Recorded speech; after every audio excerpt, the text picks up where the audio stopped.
newscast in true high definition, broadcasting live from 12 studios. This is News 12 at 5 a.m. It is Friday, September 20th. An update on the discovery of 2 bodies in a Bryan County home. And rezoning for luxury apartments in Grayson County has been denied after nearby residents put up a fight. Plus, a new distillery has the city of Dixon abuzz. Good morning, Texoma. Thanks for joining us. I'm Rita Kotey. And I'm Kylie Dixon. It's a little wet outside this morning. Woohoo! Finally. I know. Oh, we've been talking about and it's finally here. Meteorologist Tom Miller is joining us now. And Tom, will we see more rain today? We will, and the good news is it's widespread. Awesome. Everybody has already seen a little bit of rain. Some folks a lot of rain, over an inch in some areas. And as we take a look at the radar, you can see quite a bit of rain pushing into the area. It is moving off to the northeast. This is the upper level system that's moving across the area. The cold front still is in central Oklahoma, and that'll be cutting through the area throughout late morning into this afternoon. And that could focus some locally heavy rain across the area. Let's put the radar into motion, and you can see that that shower activity continues to slowly at about 15 to 20 miles per hour move off to the northeast. It's only 2 days till fall, and behind this frontal system we will see cooler temperatures. Already some rain-cooled air into the area with 68 in Ada, 70 in Ardmore, 72 in Sherman and Denison, Durant and Paris. The bus stop weather, you bet you're going to need the rain gear. 71 this morning, 76 at noon.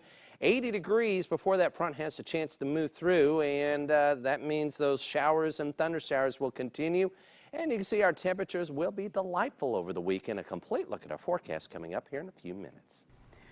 Thanks, Tom. We begin with breaking news at 5:02. Witnesses say 2 men in a car opened fire on a crowded Chicago park last night. 13 people were hit.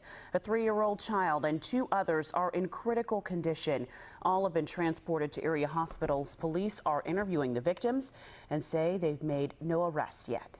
We now know the identities of 2 people found dead in a Durant home.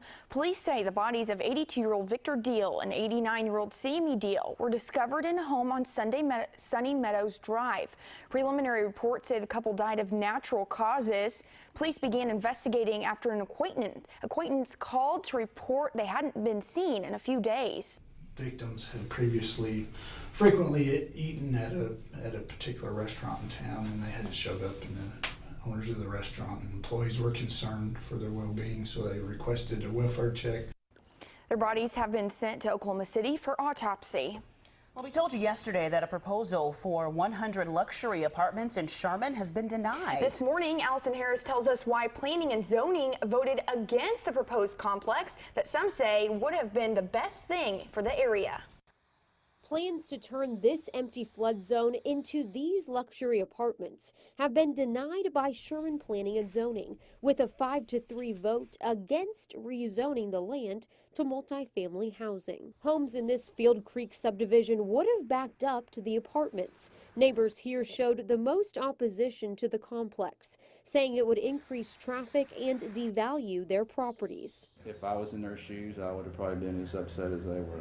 Don Hicks is the Planning and Zoning chairman. As chair, he doesn't vote on the matter, but says he understands why his committee members sided with the neighbors. You know, I had sympathy for them. If I'd spent money and bought a house, and you know, I wouldn't want to live next door to apartments either. But committee member Joe Gilbert voted in favor of the apartments. Gilbert says there's a need for rental properties in Sherman, and apartments are the best use for this land. I want to be pro-economic development and economic growth, and it would provide an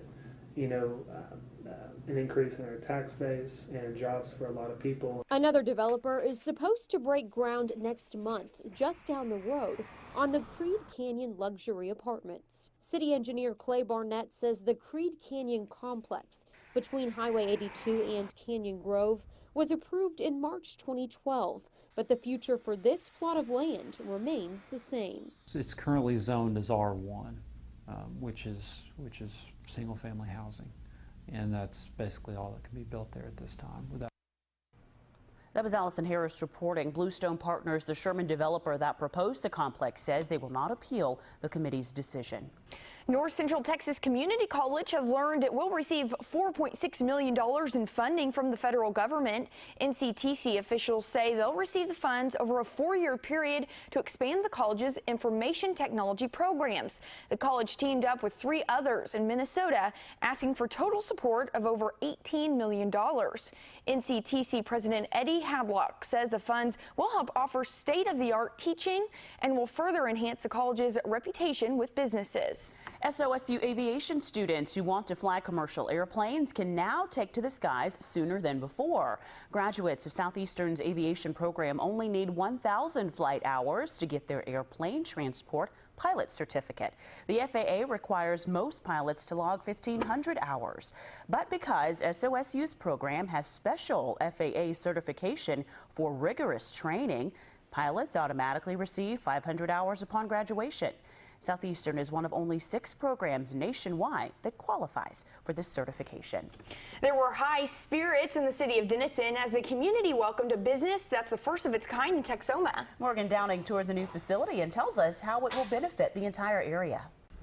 This is Iron Root Republic Distillery. It's the first of its kind here in Texoma, and Dennison Mayor Jared Johnson hopes once the alcohol starts flowing, tourists and revenue will start pouring in as well. They're 2 sharp young professionals that have a great vision, a great business plan, and they're going to have their success in Dennison. The city of Dennison officially welcomed the new business to town Thursday, and the owners gave us a first look inside. Jonathan and Robert Licorice decided to set up shop at Highway 75 and Loy Lake Road in this 15,000 square foot building. The brothers say the first question people ask them is why Texoma?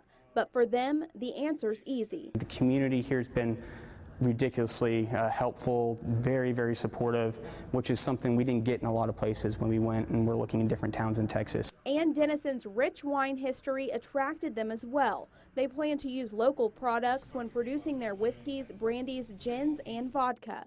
Using the local botanicals, the local grains, local flavors to get something that's a little bit different than you find the rest of the parts of the country. We're going to have 5 different stills, all completely different from each other, so it really gives us the flexibility to create whatever our hearts desire. When Iron Root Republic opens this spring, visitors will be able to take tours and see firsthand how everything is made. This is the helmet that actually gives you a lot of flavor. And the brothers say thanks to new state liquor laws, they're no longer limited to selling their products to vendors. Visitors will be able to taste and buy bottles in-house. It's manufacturing, it's retail, and it's also tourism driven. So they're going to be able to market their product and create jobs for multiple facets of the economy here in Dennison. We're just ready and raring to get going, and it should happen before too long. That was Morgan Downing reporting. Besides selling their products at the distillery, you will also be able to find them in local restaurants. Stocks fell a day after rallying to record highs following the Federal Reserve's decision to keep its economic stimulus intact. Investors wonder if the Fed's action means the economy is actually in worse shape than originally thought. The Dow fell 40 points, but the Nasdaq managed to gain 5, while the S&P gave up 3 points.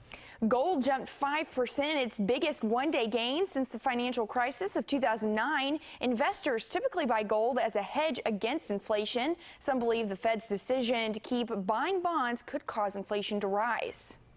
Apple's new iPhone hit stores today. The 5S and lower-cost 5C models were unveiled last week in California. Some people who don't want to wait in long lines are paying others to do it for them.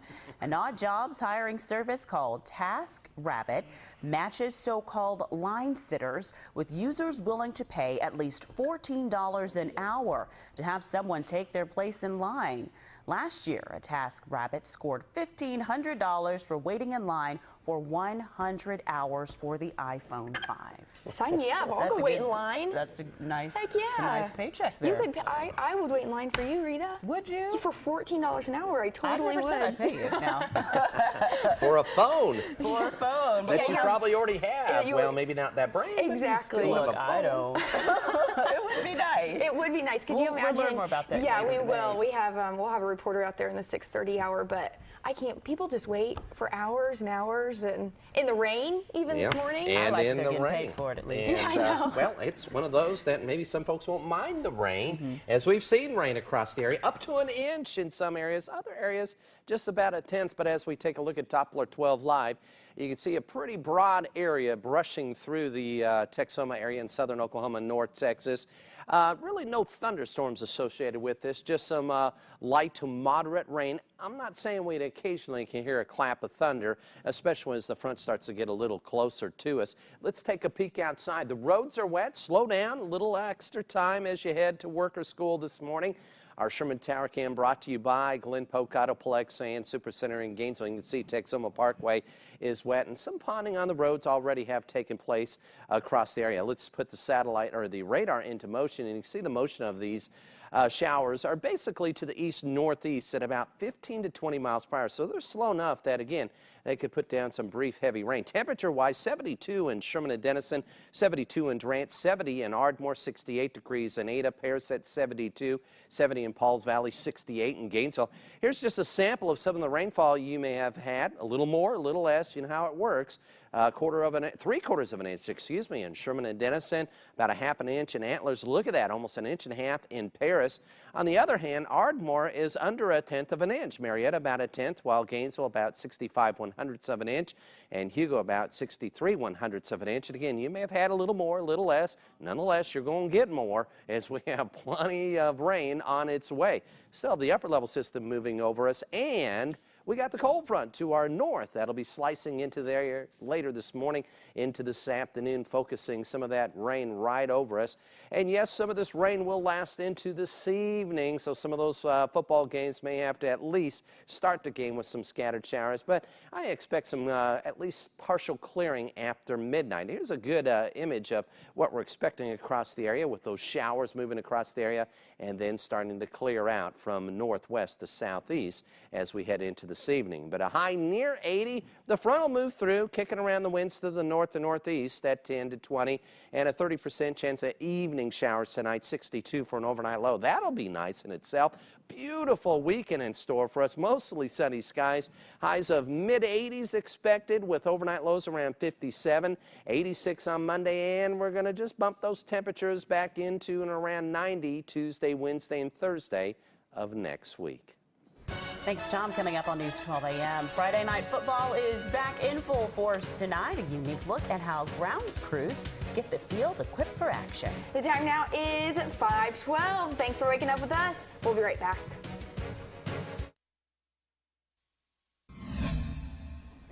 It's 5:15 with Friday night football hours away. The players aren't the only ones getting ready for the big game. Lauren Smith spoke with the grounds crew who work on the football field in Ardmore each week to make sure the field is ready for kickoff. Before the Friday night lights come on, the Ardmore Noble Stadium maintenance staff spends countless of hours in preparation before the football team hits the field, something Chris Azuabelli says he takes great pride in. I do it for the kids. It's being able to meet a lot of these kids and know that something that I do might impact the future that they have. Azuabelli is one of 2 workers whose job is to keep the field in pristine condition. I not only paint, but I of course mow, we fertilize and water, and just kind of all together take care of these facilities. Ralph Knight says the painting can be tedious and difficult, but is worth it when he gets to sit back and watch the football team enjoy playing on the field. You know, we have to kind of be able to stay within the lines. It's kind of hard. Athletic director and head football coach at Ardmore City Schools, Doug Wendell, says he and the students feel they have the best stadium in southern Oklahoma thanks to the crew's hard work. What so many people don't understand is it's not just during the football season. They've been working since June, many hours. The assistant director of operations, Creed Tibbs, says the football players aren't the only ones who enjoy the turf. You know, the community takes a lot of pride in this field. You know, there's been countless people who have donated and volunteered time to make this a great place. The maintenance staff is confident that their dedication is not only helping in bringing the community together, but it's going to help those Tigers bring in the winning season this year. In Ardmore, Lauren Smith, News 12. Well, if you're hitting the road this weekend, we have the gas prices around the area to help you save a little money at the pump. Ethan Hutchins is at the Exxon gas station off Highway 75 and 82 with details on the most expensive and cheapest gas prices in the area. Ethan? And Kylie, well, I will admit it was very tough this morning finding the best prices around town because There's several in the area that are just neck to neck, but for now let's go to the prices. Well, as you can see, the cheapest price is at Sam's Club at $3.13, and behind that is a couple of Lucky Stop gas stations and Exxon where I am, which is at $3.15. Over off of 1417 at Valero, that's going to be the most expensive so far at $3.29. Now, as we look at the Oklahoma prices near Durant, we have a few noticeably cheaper prices at Lucky Stop at $3.15 and $3.18. Then you get up to around $3.30 to almost $3.39 at Conoco. And this week's statewide gas price was around $3.28, and the national average is up to $3.49. So right now we're pretty good below that mark. So as we get closer to the fall, we can see the gas prices continue to go down. So for now, we're looking pretty good. Well, Rita and Kylie, that's all I have for now. Back to you. Thanks, Ethan. Coming up on News 12 AM, Durant and Rita get ready to square off tonight. We'll have the preview next in sports. 5:18 on this Friday morning. Hope it's off to a fantastic start. We'll be right back. Now, your award-winning local sports coverage. Here's David Reed. Good morning. The Texas Rangers lost a heartbreaker the other night in 12 innings, but still had a half-game lead for that final wild card spot, taking on a Tampa Bay team that is holding the other wild card position. We go out to Tampa for this one, Rangers and Rays. Texas down 2-1 in the third when Mitch Moreland hits one high and deep and gone, and we are tied at 2. Just 2 batters later, it's Elvis Andrus. And he takes one for a ride. That's gone, and the Rangers have the lead. It's 3-2. Not to be outdone, still in the third, Alex Rios. The third home run of the third inning. Rangers win 8-2. They are now tied for the top wild card spot in the American League. Lots of big high school football matchups going on tonight across the area, including the big one in Durant with the Lions hosting the Ada Cougars. Taylor Williamson has the story. The Durant Lions and Ada Cougars went down different paths last season. The Lions went 2-8 and missed out on the playoffs, while the Cougars went 13-1 and went to the state semifinals. This year, though, they're both sitting at 1-1. We're pretty sloppy both weeks as far as turning the football over and tackling, some basic fundamentals of football, but we're working hard to get those corrected, and hopefully come week 10 we'll be a really good football team. Everybody in town's real excited, real pumped up, and especially after the way we lost the week before, losing in double overtime at Podo. It was a win we really needed. To recap what's happened so far this season, Ardmore beats Ada, then Durant beat Ardmore, so logically Durant should beat Ada tomorrow night here at Paul Laird Field in Durant. But as we all know, high school football isn't always that logical. The Lions trail the series 56-11 with 2 ties. They've only beaten Ardmore and Ada in the same season 4 times in the last 100 years. They're anxious to prove they can do it again. People weren't expecting much out of us, but we expect a lot. We're going to go show them wrong. And even though the Cougars lead the series and won by a sizable margin in last year's contest, they're aware that this is a different Durant team. Durant's a good team. They have a lot of good players. We need to be the best we can be in order to beat them. And these guys know this final tune-up before district play means a lot. It's probably really important, get us a lot of momentum. I feel like we got some momentum from Idabel, and we win against Durant, we get momentum going into districts. Well, help us prepare for our district schedule and make us more aware of teams that can beat us. Taylor Williamson, Sports 12. And that's a look at your sports this morning. From the Weather Authority, here's Tom Miller. This is the day in the Weather Center, and I imagine you have been waiting for a long time. Widespread rain, as it looks like everybody has seen some rain so far. Some folks maybe 1/10 of an inch, other folks have seen over an inch, and we're still expecting the bulk of it to move in later this morning into this afternoon. But Doppler 12 Live showing some bit heavier showers up and around the Dixon area on down towards, I'd say the Ringling area, and then tapering off towards Gainesville into Denton. As a matter of fact, let's take a peek outside. Some of the rainfall has made the roads very wet, so you need to slow down a lot of that spray from some of the semis. So yeah, your commute to work or school may be a little bit slower. Our Tanglewood Tower Cam brought to you by Glen Polk Autoplex and Super Center in Gainesville. And as we put the radar into motion, you'll see that it's moving generally in the east-northeast direction. Very slowly, though, at only about 15 to 20 miles per hour. But that's what we want, a nice, slow rain. However, some of the rainfall at times could be a little heavier, so we'll have to pay attention to that later on today. 70 in Pauls Valley, 71 degrees in Gainesville, 70 in Ardmore, 73 in Sherman and Denison, 72 degrees in Durant and Paris, Ada at 68 degrees. Here's just a sampling of some of the rainfall. Again, you may have had a little more or a little less in your rain gauge, but 3/4 of an inch in Sherman and Denison, about 36/100ths of an inch in Colgate. Look at Ardmore, under 1/10 of an inch so far. Things will be changing, though, and over 1.5 inches in Paris. We had 34/100ths of an inch in Durant, Ada at only 14/100ths of an inch, and Gainesville just a little over 1/2 inch. 93 was the high yesterday in Sherman and Denison and Ardmore. The low started out in the mid to upper 70s.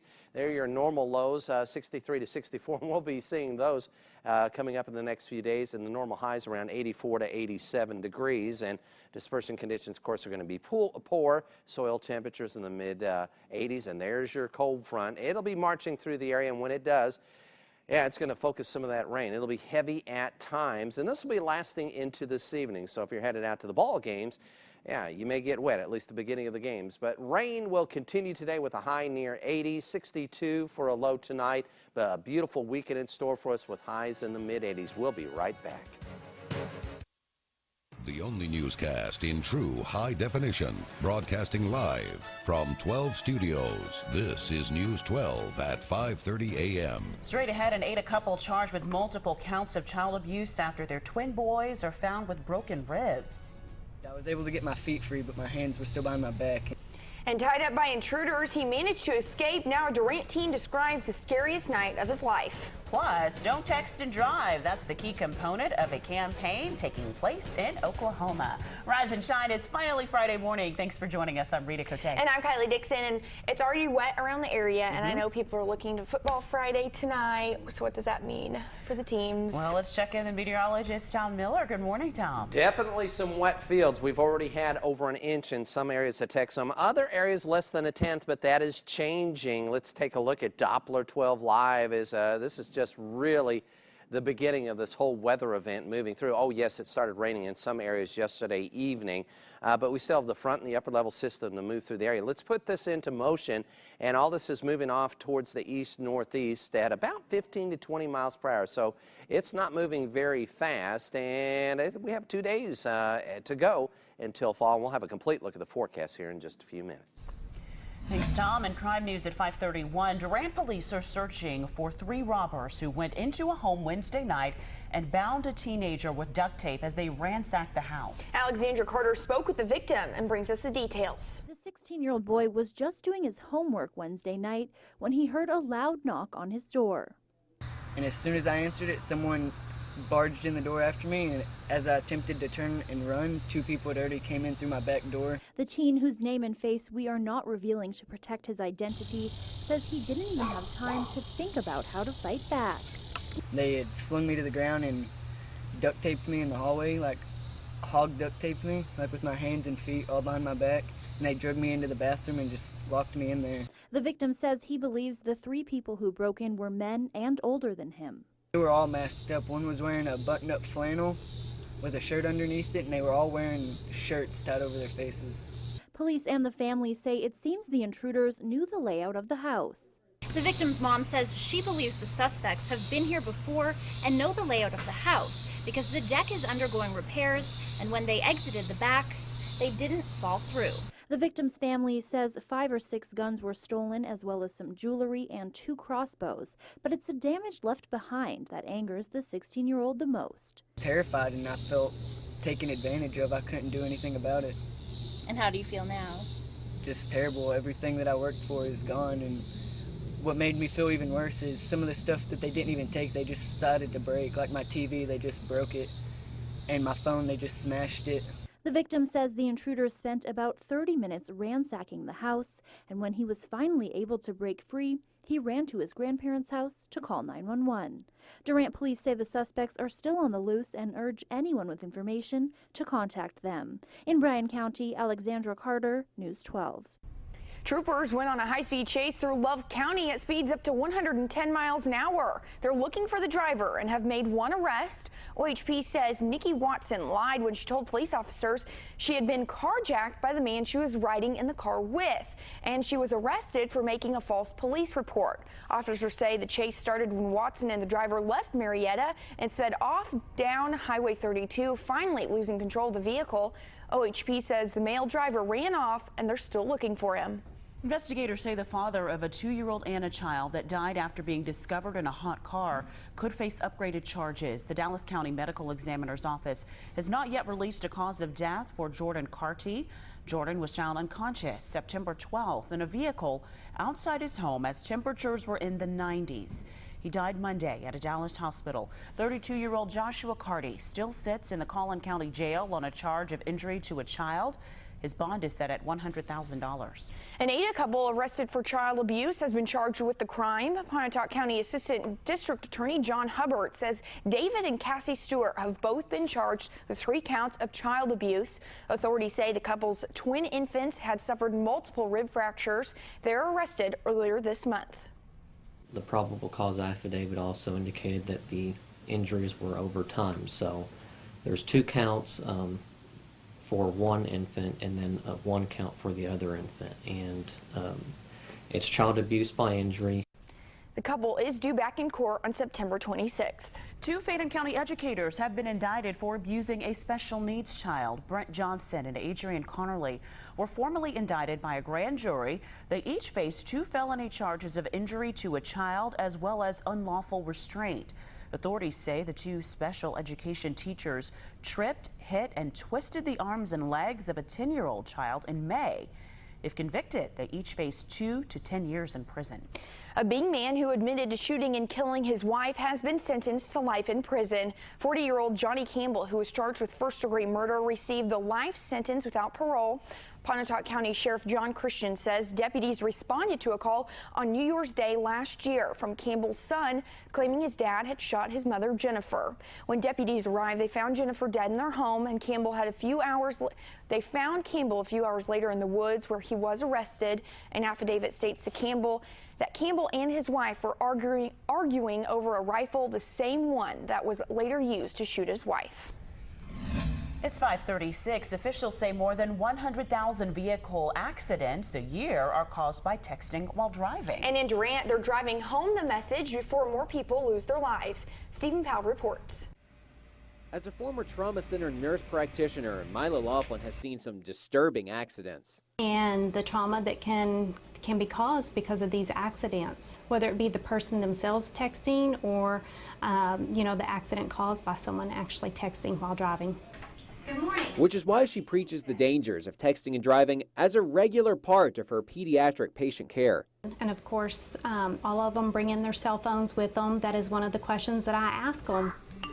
According to AT&T, 75% of teens say texting and driving is common, an alarming statistic. We decided to go ahead and push that message out to our students. At Durant High School, they participated in National Drive for Pledges Day, a day set aside to remind all drivers texting can wait until you're not behind the wheel. Just taking seriously our responsibility in helping students to understand that they make life-changing decisions every day. We all do. The school showed a video about the dangers of texting while driving, and it hit home with a lot of students. I think it's really important to not text and drive, just because you don't know who is going to be walking on the street or who's in the road and everything. It's a point the principal, Cheryl Condit, says they cannot make enough. Our student safety is always important to us. If you want to take the pledge yourself or find out more about the campaign, we'll put a link on our web channel, KXII.com. In Durant, Stephen Powell, News 12. The second annual Rides for a Reason will kick off tomorrow, raising money for a local nonprofit organization. Dillon's Drivers offers free, confidential, safe rides home for people who've been drinking or those who just need a safe ride. The organization was created at Ronnie and Vicki Ballard, who lost their son, Dylan Ballard, to a drunk driving accident in August of 2011. This year, Rides for a Reason added a new attraction. We're going to do a motorcycle poker run sponsored by Harley-Davidson, which is going to be a great event for people that ride bikes because if they have the hidden hand, they have a chance of winning $20,000. Saturday's event will have a car show, a 5K run or walk, hamburger cook-off, and much more. The event starts at 8 a.m. and runs throughout the day. The time now is 5:39. All right, quite a few events going on this weekend. Yeah, everybody's worried about the rain. Oh, everybody's enjoying the rain, but yeah, they don't want it on the weekend, and I can understand it. It won't rain. It'll be beautiful this weekend, but we need to deal with the rain this morning as the roads are wet. Slow down, a little extra time to make that commute to work or school. Doppler 12 Live showing the bulk of the rain right now, situated along I-35 and to the west, and it looks like south of 82, but everybody will see the rain. The upper level system as well as the frontal system still has yet to push through the area. Let's take a peek outside at our Ardmore Tower Cam. This has been brought to you by Glen Polk Autoplex and Supercenter in Gainesville. You can see Commerce Street is wet and a little ponding of the water here and there, so be careful, especially as the morning progresses and into this afternoon. Some of that rainfall may be heavy. Let's take a look at the radar. As we put it into motion, you can see most of this moving off to the east, slightly northeast at about 15 miles per hour. So this is a good, slow, soaking rain.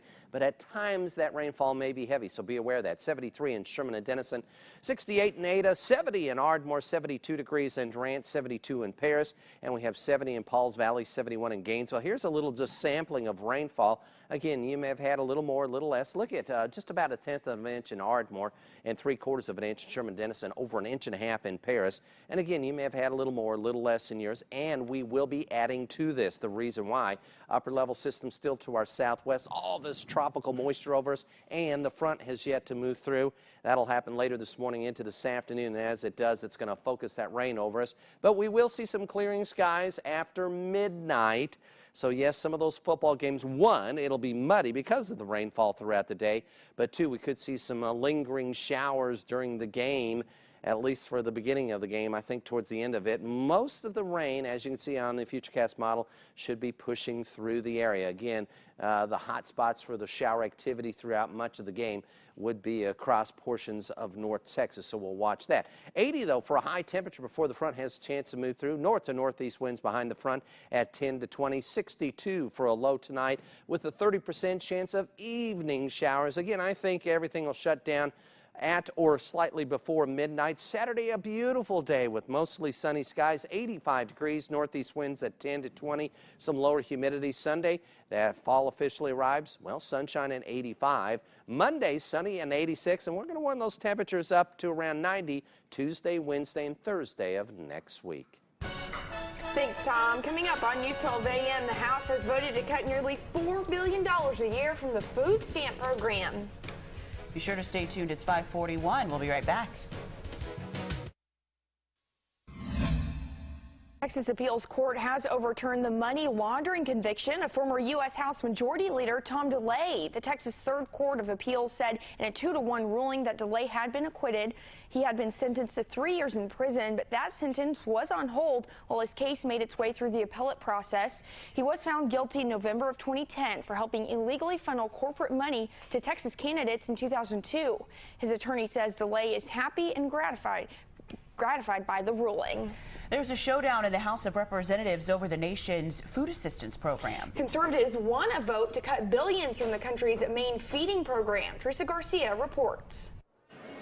On this vote, the yeas are 217, the nays are 210. The bill is passed. Conservative lawmakers are claiming victory after a House vote to slash $4 billion a year from the nation's food assistance program, SNAP. The bill would allow states to have broader work requirements for many food stamp recipients and test applicants for drugs. House Speaker John Boehner called it a set of common sense reforms that strengthen the safety net for our nation's poor, root out waste and fraud in the food stamp program, and save struggling taxpayers billions of dollars. Some moderate Republicans said the cuts were too drastic, and every Democrat united in opposition. Our children, our seniors, our returning vets, so many people affected by this cut. More than 1 in 7 Americans benefits from food assistance, and the program grew since the Great Recession began in 2008. It's unconscionable in our view to literally take food out of the mouths of hungry Americans in order to, again, achieve some ideological goal. The democratically controlled Senate and President Obama oppose the bill, so it is not expected to become law. Teresa Garcia, CBS News. Taking a live look outside this morning with the Ardmore Tower cam. Weather is next. Nice and rainy outside. It is 5:46. From the Weather Authority, here's Tom Miller. Doppler 12 live showing a pretty good area of rain and moving across Texas in an east-northeast direction. Now, again, we've seen some heavier rain earlier this evening. Really, I guess it would be yesterday anywhere from 7 to around 9 o'clock at night. But this is just really the beginning of this whole event. The upper level system as well as the cold front has yet to move through, so we still have quite a bit of rain in the area, even though it may not be raining or you may have not seen much. There's plenty of rain to come. Let's take a look at, well, our tower cam, our Sherman Tower Cam, brought to you by Glen Polk Autoplex and Supercenter in Gainesville. There's Texoma Parkway, and you can see the road is wet, so you need to slow down, allow extra time to get to work and school this morning, as we'll have a little ponding on the roads, as well as a lot of that grime is being pulled up out of the asphalt that, again, we haven't seen much in the way of rain. Well, temperature-wise, we have 73 in Sherman and Denison, 70 in Ardmore, 72 in Durant, 68 degrees in Ada, and we have 71 in Gainesville, 72 in Paris. Frontal system's just moving its way through Oklahoma City, and that upper-level system still pulling that tropical moisture our way when all these interact, and that'll be a little later this morning and this afternoon. We're still expecting quite a bit in the way of rainfall. Some folks, again, have already seen an inch, over an inch of rain, and we could see another inch, maybe two. Well, things will start to clear out for us, but we're going to have to be patient. It'll be after midnight, but it'll set the stage for a wonderful weekend across Texoma. But again, these showers and few embedded thunderstorms will continue to propagate across the area. And yes, that means some of those football games may be a little wet. 80 today, before the front really has a chance to clear the area. North to northeast winds at 10 to 20. And yes, on and off showers and thunderstorms. And kickoff temperature around 73 tonight. By the time the game's over, 67. And yes, some folks will get a little bit of rain. 62 for an overnight low with those evening showers. And then we're going with 85 degrees Saturday and Sunday with mostly sunny skies and lows dipping in the mid to upper 50s. That'll feel fall-like when, again, officially fall does start Sunday afternoon. But Monday, Tuesday, Wednesday, and Thursday, you can see those temperatures warming back to around 90 degrees. All right, thanks, Tom. Okay, we have some fish. Yes. We have Chef Josh here with us. And what are we going to do with it today? We're going to do blackened rainbow trout. You know, everybody does like blackened catfish, stuff like that. Well, I thought, you know, rainbow trout you can always find if you can get it in a good quality seafood market. It's a really good fresh fish. It's a really good healthy fish. And you can kind of play with it and do a lot of different things. So this is what we're going to do. We're going to start off with, we're also going to make a lemon dill tartar sauce to go with that. So it'll be really, really good. We're going to start off with the hot pan. Got it over about medium high heat, and we're going to add, I use unsalted butter or margarine just because with the seasoning that we're going to add to this, it's going to have a lot of salt to it. So it's a little healthier that way, and it's not going to be as salty in the long run. So while that butter's melting, what we're going to do is, this is a blackening seasoning. I'm going to give you the recipe for it on the webpage because it's got a lot of stuff in it. It'll take me a few minutes to get everything in there. So what you're really going to want to do is just generously season your whole piece of the inside fillet of this fish. This fish has actually got the skin still on it, and so we're going to leave it on there. And so you really just want to really generously season the inside of it. And what I usually do is dust off just a little bit of excess. That way you don't have all that stuff burning in your bottom of your pan. We got that butter nice and good and hot and melted. I'm just going to lay the trout down in there with the skin side up. That way you get the good caramelization on the side that you're going to want to see and eat. And so while that's going, clean my hands off real quick, and then we're going to start that tartar sauce. This fish is going to cook about 3 or 4 minutes on the non-skin side, and then we're going to flip it over and cook it about 2 more minutes on the other side. And so what we're going to do with the tartar sauce is, I'm going to make a little bit bigger batch than you really may need to, but right here I got about 2 cups of mayo, just regular mayonnaise. You can use Miracle Whip if you like, but I prefer mayo. What we're going to add to it is just a little bit of dried dill, about a tablespoon or so. And then about 1.5 teaspoons of garlic powder, teaspoon of black pepper, about a teaspoon of salt, lemon juice. Oops. We're going to do about a half a cup to a quarter of a cup, depending on how much you want it, because we're also going to add the zest of 1 lemon, and the zest is going to be a little stronger than the lemon juice. And what we really want the lemon juice for is the acidity and the tartness, but we also want it to help thin out the mayonnaise a little bit. That way it's a little bit easier to work with and a little bit easier to eat. That way it doesn't, your fish doesn't flake apart when you're trying to dip it in the sauce. And then we're going to add some diced jalapenos. I don't usually add pickles to this recipe because you got the dill and everything else. You can add a little bit of fresh jalapenos or something if you'd like, but if you still want to add pickles to it, you can, but you don't have to. We're going to get this fish flipped over. Does this blackening seasoning that you have on it, does it have a spice to it? Yeah, it's going to be very spicy. Okay. What it basically is it's a heavy base Cajun seasoning that you add a lot of cayenne pepper to. Okay. And you can substitute the cayenne pepper for a little less if you'd like. It just all depends on your taste. And as you can see, once you get that fish flipped over, you get a nice, good dark brown. You can go as far as actually blackening it if you would like. I prefer not to because it kind of burns your seasonings and can make them a little bitter sometimes. And so what you want to do with the tartar is just mix it up real well so everything gets mixed together and you're good to go. And then what I usually serve it with is just a little bit of rice and veggies, something real healthy, and then just kind of squeeze the tartar on top, or just kind of glazed it. Yeah, or just serve it on the side so you can dip it depending on your family's preference. Very quick and very delicious dish. Do you guys have this at the island? Yes, this is our weekly special this week, so come on out. We'll have karaoke this Friday evening, and we also have a DJ Saturday evening. So yeah, if y'all want to come out and see us, we'll have this special all week, plus daily specials and drink specials. Wonderful. Thanks so much for coming in. Not We a appreciate it. Stay tuned. We'll be right back. All right, Tom, there's lots of things going on tonight and this weekend. Will people be clear of the rain? Or we'll be clear of the rain this weekend. Now, some of the games again tonight may have to deal with some rain, especially at kickoff time, and it's going to be very muddy for those players out there. But the weekend does look good with mid-80s, and fall officially arrives on Sunday. So, wow. This is what we've been waiting for, rain and cooler temperatures. And then a couple of days in a row of 80s, so I that's know. cool too. 85, that's going to be a nice day tomorrow. All right, well, stay tuned, everyone. More News 12 a.m. is coming up right after the break.